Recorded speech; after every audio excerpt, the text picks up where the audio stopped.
Hello friends, this is Rachna Rawat and welcome to my channel let's go. आज मैं आपके सामने यहाँ पर दिसंबर 2019 का पेपर फर्स्ट जो कि सेट ए से लिया है मैंने, वो लेकर आई हूँ। आज मैं यहाँ पर ईवीएस का क्वेश्चन पेपर आपके सामने सॉल्व करवाऊंगी। ठीक है, तो आगे बढ़ने से पहले प्लीज वीडियो को सब्सक्राइब कर दीजिए और लाइक कीजिए। चलिए अब हम आगे बढ़ते हैं, जो कि पार्ट 3 है। ठीक है, पर्यावरण अध्ययन 30 क्वेश्चंस हैं इसमें। फर्स्ट क्वेश्चन है 61। देखिए क्या कहता है 61 क्वेश्चन। कोई व्यक्ति 29 नवंबर 2019 को एक एक्सप्रेस ट्रेन में सूरत गुजरात से नागरकोइल केरल जाने के लिए बैठा। यह ट्रेन सूरत से 19:45 बजे और 1 दिसंबर 2019 को 11:45 बजे नागरकोइल पहुंची। यदि सूरत से नागरकोइल के बीच ट्रेन मार्ग की दूरी 2120 किलोमीटर है तो इस यात्रा में ट्रेन की औसत चाल थी।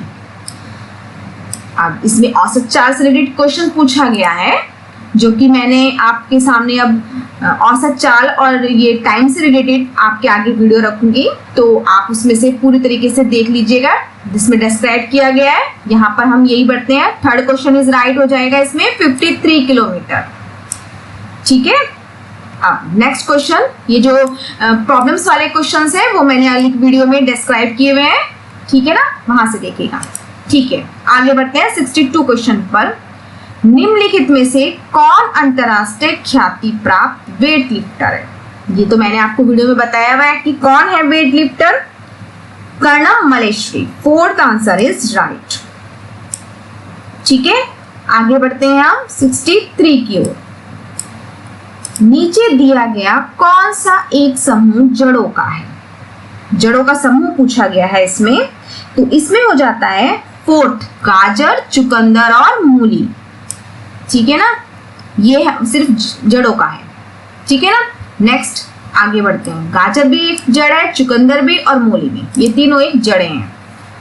रेगिस्तानी ओक का एक पेड़ है जो पाया जाता है। ये भी मैंने आपको अपनी वीडियो में बताया है कि ओक से याद रखो ऑस्ट्रेलिया, तो सेकंड इज राइट हो जाता है।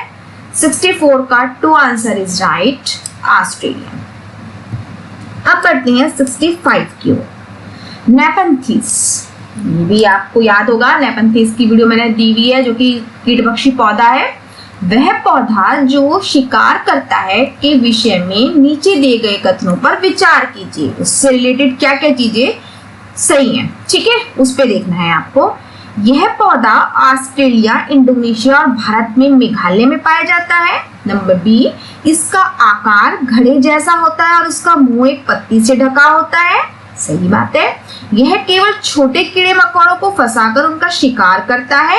या डी, यह छोटे कीड़े मकोड़ों को खींचने के लिए मोहक आवाज निकालता है जो इसमें फंस जाते हैं और बाहर नहीं निकल पाते। तो इसमें होएगा, देखते हैं कौन कौन से option, A B, A C, B D या ए बी सी। तो अब हम देख लेते हैं कौन से ऑप्शन इसमें जो है, यह पौधा ऑस्ट्रेलिया, इंडोनेशिया और भारत की मेघालय में होता है। ये तो बात सही है। ओके, ये भी बात सही है। ठीक है, इसका आकार घड़े के आकार का होता है, ये भी बात सही है। ये दोनों बात सही है, ए और बी इज राइट। ठीक है, यह केवल छोटे कीड़े मकोड़ों को फंसाकर उनका शिकार करते हैं। देखिए इसमें एनसीईआरटी में एक बार दिया हुआ है कि ये छोटे से थोड़ा, बिल्कुल छोटे ही नहीं, थोड़ा बड़ा भी, जैसे छोटे छोटे चूहा टाइप होता है, वो ये कीड़ा, सॉरी ये कीड़े मकोड़े में ही आता है तो वो भी ये खा लेता है। ठीक है, तो ये गलत हो जाएगा। ये छोटे कीड़े मकोड़ों को खींचने के लिए मोहक आवाज नहीं निकालता, ये हल्की भीनी भीनी सिर्फ खुशबू देता है। सी डी रॉन्ग हो जाएंगे, ए भी राइट हो जाएंगे। तो इसमें देखते हैं फर्स्ट आंसर इज राइट, केवल ए एंड बी। ठीक है, अब हम आगे बढ़ते हैं 66। यही जो मैंने आंसर दिए हैं, यही सीपीएससी की जो आंसर की है बिल्कुल मैच है, तो इसमें कोई डाउट वाली बात नहीं है। तो आगे बढ़ते हैं हम 66 की ओर। भारत की आजादी से पहले महात्मा गांधी ने जिस दांडी के समुद्र तट तक अपनी प्रसिद्ध यात्रा की थी वह भारत के नीचे दिए गए किस राज्य में स्थित है? तो दांडी यात्रा कहाँ दी थी उन्होंने? गुजरात में दी थी। Fourth answer is right. ये मैंने आपको वीडियो में देखते रहिएगा, मेरी वीडियो जिसमें मैंने क्लास 3rd से 5th तक की भी वीडियो बनाई हुई है, जो प्राइमरी लेवल का ही क्वेश्चन पेपर है। तो प्राइमरी लेवल से लेकर video 1st to 4th video बनाई हुई है मैंने, क्लास 3rd की, क्लास 4th की और क्लास 5th की। ठीक है, अलग अलग तीनों की बनाई हुई है, तो इसे ध्यान से पढ़िएगा, उसी से रिलेटेड ही ये क्वेश्चंस आए हुए हैं। ठीक है ना। 67 क्वेश्चन की ओर बढ़ते हैं। उच्च ज्वर के साथ कपकपी जिसका उपचार सिंकोना पेड़ की छाल से किया जा सकता है वह है। सिंकोना पेड़ से रिलेटेड क्वेश्चंस आया है। मियादी बुखार, नंबर 2 मलेरिया, चिकनगुनिया या डेंगू। तो ये हो जाता है मलेरिया, कपकपी के साथ आता है। ठीक है ना। और मादा एनफिलीस मच्छर के कारण होता है, काटने से होता है, ये सब जानकारी है। आगे बढ़ते हैं 68 क्वेश्चंस की ओर। किसी डॉक्टर का घर X पर स्थित है और उस अस्पताल Y पर स्थित है। डॉक्टर के घर से अस्पताल जाने के लिए कोई सीधी सड़क नहीं है, अतः डॉक्टर पहले A पर जाता है जो X के ठीक पूर्व 600 मीटर की दूरी पर है। फिर वह B पर जाता है जो कि A से ठीक दक्षिण में 450 मीटर की दूरी पर है।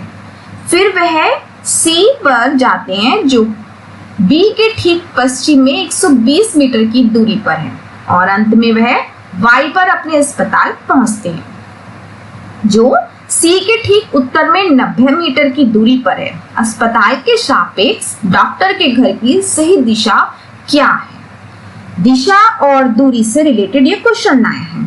ठीक है, इसके लिए भी मैंने आगे वीडियो बनाऊंगी, तो वो वीडियो मेरी जरूर देखिएगा, इसमें आ जाएगा, इसका पूरा डिस्क्राइब किया है।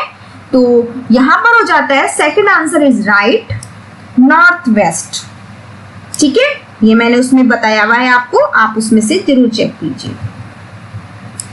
ठीक है, आगे बढ़ते हैं। उससे रिलेटेड और भी क्वेश्चंस मैं बताऊंगी जो कि दिशाओं से रिलेटेड है, तो वो मेरी वीडियो आप जरूर आगे देखिएगा। आगे बढ़ते हैं 69 क्वेश्चन की ओर। Cheraw dance. Cheraw is the dance form of the people of. कहाँ के लोग हैं?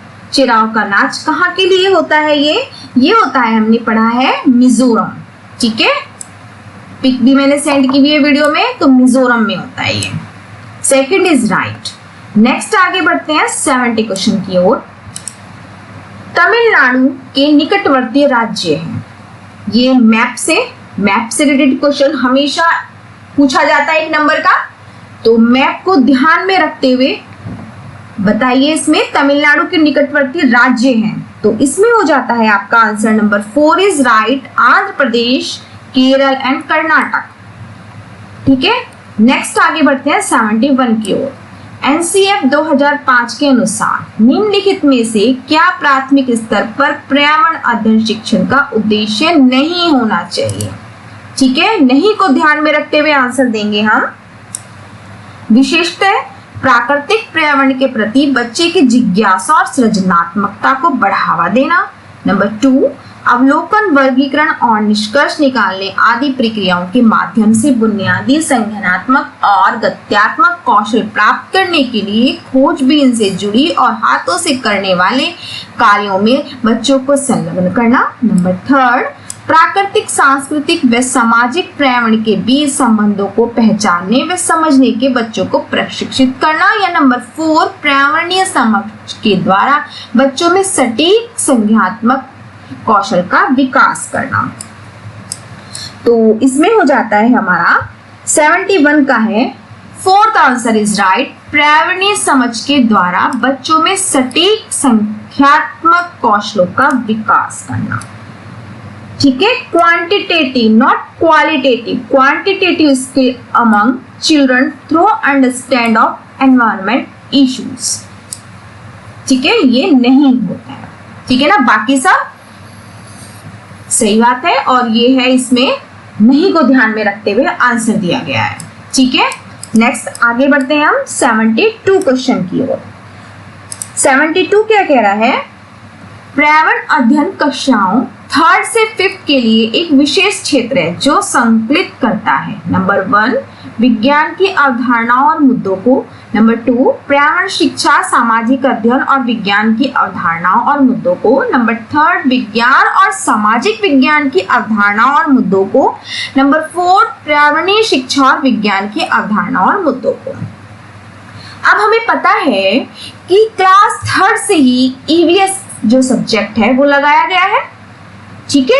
अब उसी ईवीएस में अलग अलग नहीं लिए गए हैं कि सोशल साइंस का अलग है, ठीक है, ऐसा कुछ नहीं है। ईवीएस के ही सब्जेक्ट में आपको सामाजिक अध्ययन की और विज्ञान की उसी में ही जानकारी दी गई है, ठीक है। तो सेकंड आंसर इज राइट हो जाता है पर्यावरण शिक्षा सामाजिक अध्ययन और विज्ञान की अवधारणा और मुद्दों, ठीक है, इनको संकलित करता है, ठीक है, इन्हीं को इंटीग्रेट करें। अब आ जाते हैं हम क्वेश्चन नंबर 73 की ओर। 73 क्या कह रहा है, निम्नलिखित में से क्या पर्यावरण अध्ययन के संदर्भ में सही है। तो क्या सही है ये देखते हैं अब हम। पर्यावरण अध्ययन एक विषय है जो 1st से 5th की कक्षाओं में पढ़ाया जाता है, ठीक है। फर्स्ट में 2nd की कक्षाओं के लिए भाषा और गणित के माध्यम से पर्यावरण अध्ययन पढ़ाया जाता है। 2nd, 3rd एंड 4th की कक्षाओं के लिए पर्यावरण अध्ययन से जुड़े मुद्दों को भाषा और गणित के माध्यम से पढ़ाया जाता है। या नंबर 4 1st से 2nd तक की कक्षाओं के लिए पर्यावरण अध्ययन से जुड़े मुद्दे विज्ञान और सामाजिक विज्ञान के द्वारा पढ़ाए जाते हैं। तो अब हमें पता है कि 1st और 2nd की जो कक्षा होती है उसमें क्या होता है, भाषा और गणित के माध्यम से पर्यावरण अध्ययन को उसी में ही इंक्लूड किया हुआ है, ठीक है ना। 3rd से रिलेटेड है हमारी पर्यावरण अध्ययन, लेकिन जो 1st और 2nd की जो क्लास है उसमें भाषा और गणित के माध्यम से ही पर्यावरण अध्ययन को पढ़ाया गया है, ठीक है। सेकंड आंसर इज राइट हो जाता है। 3rd क्लास से हमारे अलग लिया गया है ईवीएस को, लेकिन और सब में क्या किया गया है, भाषा और गणित को हमें इसी के माध्यम से पर्यावरण अध्ययन को पढ़ाया गया है, ठीक है। अब हम आगे बढ़ते हैं 74 क्वेश्चन की ओर। बच्चों को पर्यावरण अध्ययन को सीखने के लिए खोजने के द्वारा पर्याप्त समय दिया जाता है, यह इंगित करता है, ठीक है। छोटे बच्चों को ध्यान में रखते हुए क्वेश्चन को सॉल्व करेंगे हम। फर्स्ट है पर्यावरण अध्ययन याद करके सीखा जाता है, ये तो रॉन्ग हो जाता है भाई। पर्यावरण अध्ययन सूचनाओं के द्वारा सीखा जाता है। नंबर 3 पर्यावरण अध्ययन बाल केंद्रित होता है। नंबर 4 पर्यावरण अध्ययन शिक्षक केंद्रित होता है। तो हमें पता है कि EVS is child centred. 3rd answer is right, पर्यावरण अध्ययन बाल केंद्रित है, ठीक है। अब हम बढ़ते हैं क्वेश्चन नंबर 75 की ओर। 75 क्या कह रहा है, निम्नलिखित में से कौन सा पर्यावरण अध्ययन पाठ्यक्रम के सुझावित प्रकरणों का उप प्रकरण है।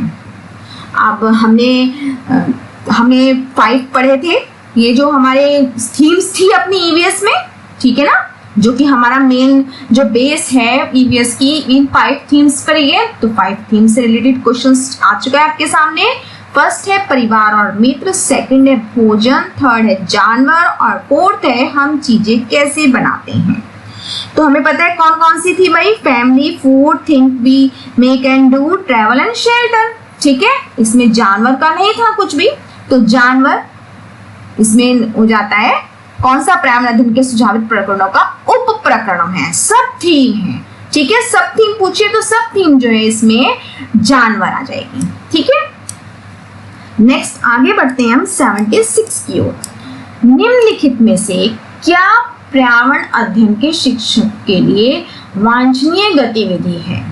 वांछनीय पूछी है, विभिन्न कक्षाओं के बहुसांस्कृतिक क्षेत्रों को संबोधित करना। नंबर 2 पर्यावरण अध्ययन की अवधारणाओं से संबंधित महत्वपूर्ण सूचनाओं को बच्चों को देने के लिए प्रेरित करना। नंबर 3 पर्यावरण अध्ययन के 6 प्रकरणों का रेखीय आयोजन करना। या नंबर 4 केवल पाठ्य पुस्तक पर आश्रित रहना, ठीक है। तो इनमें से कौन सा होगा, इनमें से होगा फर्स्ट इज राइट, विभिन्न कक्षाओं के multicultural dimension of diverse classroom, ठीक है। ये हो जाएगा। नेक्स्ट आगे बढ़ते हैं हम 77 की ओर। निम्नलिखित में से क्या पर्यावरण अध्ययन में बच्चों के द्वारा ज्ञान की रचना में महत्वपूर्ण है? ज्ञान की रचना में पर्यावरण अध्ययन को ध्यान में रखते हुए क्या ज्ञान की रचना में महत्वपूर्ण है? नंबर 1 बच्चों को सक्रिय भाग लेना, ओके, बच्चों के समुदाय के सदस्य। नंबर 3 पर्यावरण अध्ययन की पाठ्य पुस्तकें, और डी पर्यावरण अध्ययन की पाठ्य पुस्तक में दी गई व्याख्या और परिभाषा। ये तो देखते ही आपको रॉन्ग लगा लेना चाहिए, ठीक है। बच्चों को सक्रिय भाग, एक्टिव रहना है, चिल्ड्रंस को, ठीक है, कम्युनिटी के मेंबर ऑफ चिल्ड्रन, ये भी राइट है, और पर्यावरण अध्ययन की पाठ्य पुस्तकें, ये भी राइट है। तो first is right, A B C, ठीक है। अब हम आगे बढ़ते हैं 78 क्वेश्चन की ओर। बच्चों को पर्यावरण अध्ययन सीखने में प्रभावशाली तरीके से जोड़ा जा सकता है, ठीक है। तो किस तरीके से children can be effective engage in EVS learning through? First है वृत्तांत, बी है कहानियां, थर्ड है शिक्षक के द्वारा अवधारणाओं की प्रभावशाली व्याख्या, या शिक्षक के द्वारा अवधारणाओं का प्रभावशाली प्रदर्शन और व्याख्या, ठीक है। तो इसमें हमारा है वृत्तांत और कहानियां, ठीक है। सीबीएसई ने केवल A and B, second answer को राइट बोला है, वृत्तांत एंड स्टोरीज, ठीक है। अब आगे बढ़ते हैं हम 79 क्वेश्चन की ओर। पर्यावरण अध्ययन के शिक्षक के द्वारा बच्चों को जानवरों और अवलोकन और उनका चित्र बनाने को प्रेरित करने का उद्देश्य है। तो क्या ऑब्जेक्टिव है हमारा? नंबर ए बच्चों के सृजनात्मक का विकास करना, ठीक बात है, बच्चों में अवलोकन और रचना कौशलों का विकास करना, सी बच्चों में सौंदर्य संवेदना का विकास करना। तो सही, सारी बातें ही ठीक है। तो इसमें फोर्थ आंसर इज राइट हो जाता है, ए बी एंड सी, ठीक है। नेक्स्ट आगे बढ़ते हैं अब हम 80 क्वेश्चन की ओर। 80 क्वेश्चन क्या कह रहा है? पर्यावरण अध्ययन में शिल्प कला, क्राफ्ट एंड आर्ट को समूह में करके सीखने पर बल दिया जाता है, ठीक है। EVS learning of craft and art while working in group is encouraged because कक्षा की अनुशासनहीनता को रोकने के लिए समूह में सीखना शिक्षकों के लिए एक आसान और बहुत प्रभावशाली युक्ति है। नहीं, समूह में सीखना सहपाठी द्वारा सीखने को प्रोत्साहित करता है। सी समूह में सीखना कक्षा में सामाजिक अंतःक्रिया को बेहतर करता है। डी समूह में सीखना पर्यावरण अध्ययन के पाठ्यक्रम को समय पर पूरा करने में सहायता करता है, ठीक है। तो देखिएगा इसमें जो है, नीचे से आ जाइए आप, समूह में सीखना पर्यावरण अध्ययन पाठ्यक्रम को समय पर पूरा करने में नहीं, ऐसा नहीं है कि समय पर ही पूरा करना है पाठ्यक्रम को, डी रॉन्ग हो जाता है, ठीक है। समूह में सीखना कक्षा में सामाजिक अंतःक्रिया, देखिए अंतःक्रिया हो रही है, ठीक है, इंटरेक्शन हो रहा है बच्चों में समूह में, तो ज्यादा सीखेंगे, सी भी राइट है, ठीक है। समूह में सीखना सहपाठी द्वारा सीखने को प्रोत्साहित कर रहे हैं, प्रमोट कर रहे हैं पीयर लर्निंग को, तो बी भी सही है, ठीक है। तो कक्षा में अनुशासनहीनता को रोकने के लिए नहीं, ये बात गलत हो जाती है। B and C is right, तो हमारा इसमें कौन सा है? थर्ड, केवल बी एंड सी, ठीक है। नेक्स्ट आगे बढ़ते हैं अब हम क्वेश्चन नंबर 81 की ओर। 81 क्या कह रहा है? निम्नलिखित में से क्या पर्यावरण अध्ययन को सीखने का सबसे प्रभावशाली संसाधन है? ठीक है, रिसोर्स पूछा है उन्होंने। ए परिवार के सदस्य, बी समुदाय के सदस्य, सी समाचार पत्र और डी कक्षा। अब इसमें देखिएगा, इसमें हमें दिख रहा है परिवार के सदस्य, ये भी है, ठीक है, ओके, समुदाय के सदस्य और समाचार पत्र। समाचार के पत्र से भी हम बच्चे को मल्टीमीडिया न्यूज़पेपर दे रहे हैं तो उसे भी पता चलता है, ठीक है। ये तीनों ही चीजें इसमें आ जाती हैं, तो C is right, third is right, A B C, ठीक है। परिवार के सदस्य सिर्फ कक्षा से ही नहीं, परिवार, समुदाय और समाचार, ठीक है, उसका भी रोल होता है फैमिली का। अब हम आगे बढ़ते हैं क्वेश्चन नंबर 82 की ओर। निम्नलिखित सीखने के कौन से सिद्धांत का पर्यावरण अध्ययन में अनुसरण होता है? इसका अनुसरण पूछा है, ठीक है, फॉलो आउट करता है इन ईवीएस। फर्स्ट एक वैश्विक से स्थानीय, अमूर्त से मूर्त, अज्ञात से ज्ञात या ज्ञात से अज्ञात। अब हमने देखा है कि कंक्रीट से अब्स्ट्रैक्ट की ओर जाते हैं, means known to unknown. Fourth answer is right, ठीक है। आगे बढ़ते हैं अब हम क्वेश्चन नंबर 83 की ओर। 83 क्या कह रहे हैं, निम्नलिखित में से कौन सा पर्यावरण अध्ययन में सीखने का रचनात्मक आकलन का साधन नहीं है, ठीक है। नहीं को देखते ही अंडरलाइन कर लीजिए कि नहीं पूछा है, ठीक है। पोर्टफोलियो तो है कि बच्चे का रिकॉर्ड चेक होता है 1 बाय 1, वो कैसे स्टेप बाय स्टेप आगे बढ़ रहा है, उसका क्लास में उसका स्टैंडिंग क्या है। तो क्रम निर्धारण मापनी, रेटिंग स्केल, ठीक है। वर्णन अभिलेख, एनेक्डोटल रिकॉर्ड्स, ये भी होता है, एनेक्डोटल में सब कुछ हो जाता है। एनुअल अचीवमेंट टेस्ट, सिर्फ ये नहीं है कि एनुअल अचीवमेंट टेस्ट से ही हम बच्चे के रचनात्मक आकलन कर सकते हैं। तो यही आंसर जो है नहीं में पूछा है, तो ये आंसर इज राइट हो जाता है, वार्षिक उपलब्धि परीक्षण, ठीक है। अब हम आगे बढ़ते हैं क्वेश्चन नंबर 84 की ओर। 84 जरा हम डिस्कस करते हैं। इसमें निम्नलिखित में से किसको पर्यावरण अध्ययन में बच्चों के आकलन में दूर करना चाहिए, ठीक है। पर्यावरण अध्ययन में बच्चों के आकलन में दूर करना चाहिए, बच्चों के उत्तरों को सही या गलत में आंकना। कक्षा 5 के ईवीएस पाठ्य पुस्तक में प्रत्येक पाठ के अंत में दिए गए आज हमने क्या सीखा पर चर्चा। नंबर 3 आकलन के संकेतकों का उपयोग। और नंबर 4 बच्चों के सीखने के गुणात्मक आकलन, ठीक है।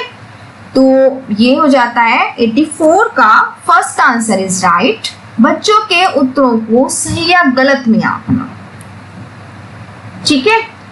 किसको पर्यावरण अध्ययन बच्चों के आकलन में दूर करना चाहिए, ये पूछा है इसमें, तो फर्स्ट इज राइट। ओके, आगे बढ़ते हैं 85 क्वेश्चन की ओर।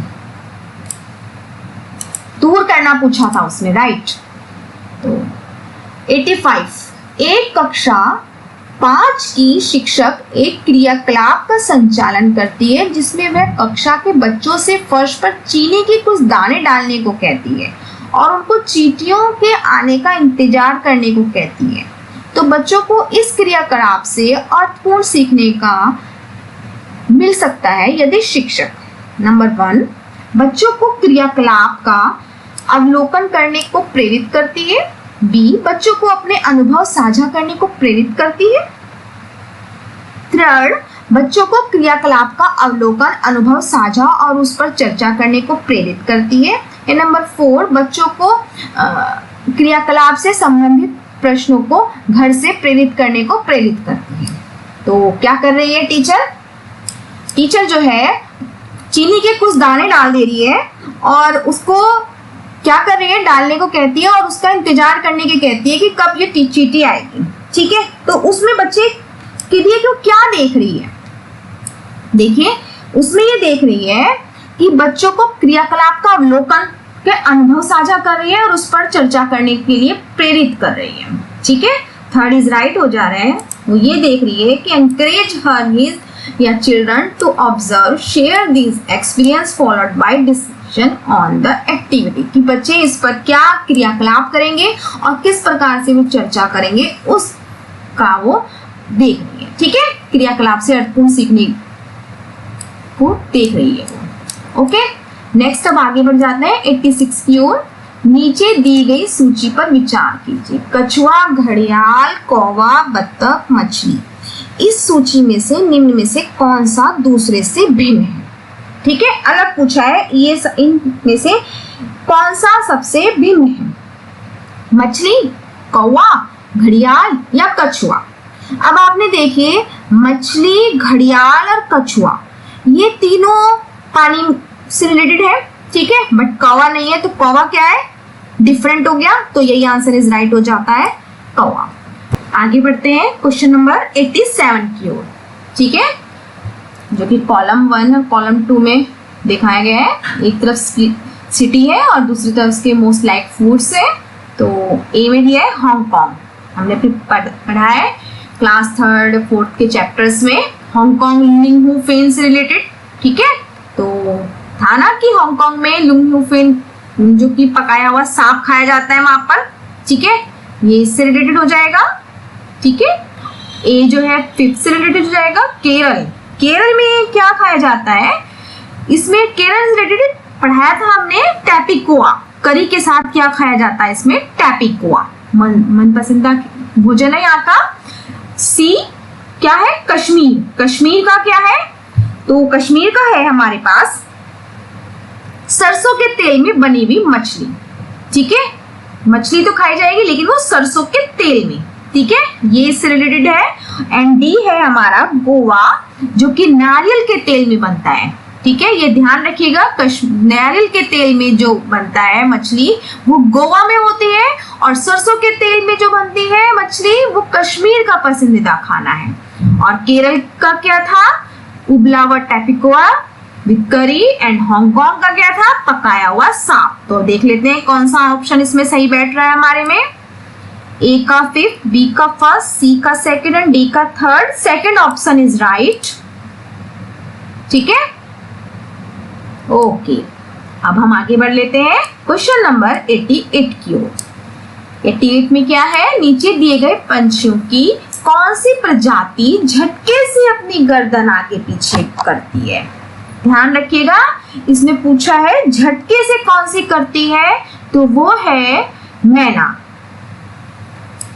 काफी बच्चे उल्लू को भी लगा के आए, लेकिन उल्लू गलत है, उल्लू झटके से नहीं, वो पूरी गर्दन घुमा लेता है 360 पर, तो उल्लू होता, सिर्फ झटके से आगे पीछे कर रही है वो, ठीक है, तो वो हो जाएगी मैना, ठीक है। आगे बढ़ते हैं 89 क्वेश्चन की ओर। घरों के नीचे दिए गए विवरणों में विचार कीजिए। घरों के बारे में पूछा है, हमेशा से पूछा गया है घर के बारे में कि यहाँ पर घर कैसा होता है, यहाँ पर असम, राजस्थान, मनाली, इन सब के बारे में हमेशा से क्वेश्चन आए हैं। तो ये है राजस्थान के गांव के लोग मिट्टी के घरों जिनकी छतें एक कटीली झाड़ियों की होती हैं में रहते हैं, सी बात है। मनाली हिमाचल प्रदेश में जो कि घर बांसों के खंभों पर बनाए जाते हैं। और सी लेह में पत्थर के 2 मंजिले घर बनाए जाते हैं, निचली की मंजिल पे जरूरत का सामान होता है और जानवरों को रखते हैं, ठीक है, ये पूछा है। तो इसमें हो जाएगा आपका जो बांस के खंभों पर बनाया हुआ घर होता है वो सिर्फ असम में होता है, ये यहाँ पर ये चीज रॉन्ग दी है, ठीक है ना। कौन सा सही हो जाता है, ए भी सही है, राजस्थान में जो छतें होती हैं वो कटीली झाड़ियों की बनाई जाती हैं। और सी जो है लेह लद्दाख में नीचे क्या करते हैं, लद्दाख में लेह के पत्थर में जो नीचे के घर जो होते हैं वहां पर जानवरों को रखा जाता है, ऊपर के घर में वे खुद रहते हैं, ठीक है।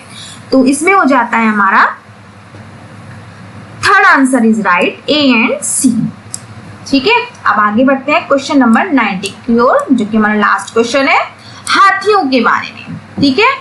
हाथियों के विषय में नीचे दिए गए कथनों पर विचार कीजिए। नंबर 1, इनके बारे में बताइए। हाथी बहुत कम आराम करता है, यह एक दिन में केवल 2 से 4 ही घंटे सोते हैं। एक बड़ा हाथी एक दिन में 200 किलोग्राम से अधिक पत्ते और झाड़ियां खा लेते हैं। सही बताना है कौन सा सही है, ठीक है। इन्हें पानी और कीचड़ में खेलना बहुत पसंद आता है, इनके शरीर को ठंडक मिलती है, सही बात है। किसी हाथियों के झुंड में सबसे बुजुर्ग हथनी ही सभी फैसले लेती है। तो इसमें हो जाता है हमारा कौन सा आंसर रॉन्ग है, ये देखिएगा। इसमें जो है बी आंसर रॉन्ग दिख रहा है मुझे। एक बड़ा हाथी एक दिन में 100 किलो पत्ते खाता है, यहाँ पर लिखा है 200 किलो, ठीक है, ये बात गलत है। बाकी और सारी बातें ठीक है। हाथी जो है दिन में 2 से 4 घंटे ही आराम करता है, कीचड़ में खेलना उसको पसंद है, और जो सबसे बुजुर्ग हथनी है वो नेता होती है या वही सबसे बड़ा फैसले लेती है, ठीक है। तो हम देखते हैं इसमें कौन सा है। C answer is right, third, C D A, ठीक है। तो इस तरह से मैंने आपके जो 2019 का दिसंबर का जो पेपर था ईवीएस का, ये मैंने आपके सामने सॉल्व कराया। तो आपके कोई डाउट नहीं होने चाहिए, मैंने पूरी तरीके से आपको सॉल्व करा दिया है, जो कि सीबीएसई की आंसर की से बिल्कुल मैच भी किए हैं मैंने, कोई डाउट नहीं है। तो आशा करते हो आपको मेरी ये वीडियो पसंद आई होगी, तो प्लीज वीडियो को लाइक कीजिए, शेयर कीजिए एंड सब्सक्राइब कीजिए। Thank you. आई होप आपको मेरी ये वीडियो पसंद आई होगी, तो लाइक कीजिए, शेयर कीजिए और सब्सक्राइब कीजिए। Thank you.